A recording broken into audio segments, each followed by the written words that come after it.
Okay, I'm getting a ton of questions around how codependent personalities are developed. And so I want to do a little series around how upbringing can contribute to the development of codependent personalities. All right, so I'm going to read you all a quote really quick by a woman, Pia Mellody, who's very big in the codependency research world.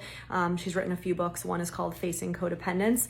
And I always start my classes around upbringing with this quote because I think it's really powerful.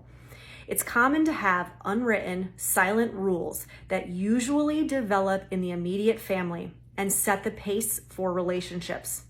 Those rules prohibit discussion about problems, open expression of feelings, direct, honest communication, realistic expectations such as being human, vulnerable, or imperfect, selfishness, trust in other people and oneself, playing and having fun, rocking the boat through growth or change. Here's the thing. I want you to sit and have a think about what some of those unspoken rules were in your family growing up. And if they were unspoken, how did you know they were rules, right? So it is through these unspoken rules actually that we learn to express the feelings that our caregivers found acceptable. Okay.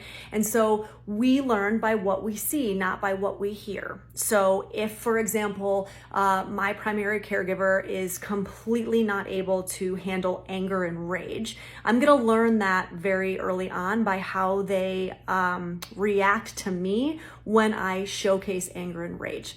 The thing is that we actually cannot tolerate in other people what we cannot tolerate in ourselves. So most likely my caregiver also cannot tolerate anger in themselves, and so they shut it down in me, right? Now that might be a direct shutdown. That might be like you're too much, I can't handle this, go to your room, come back out when you're calm.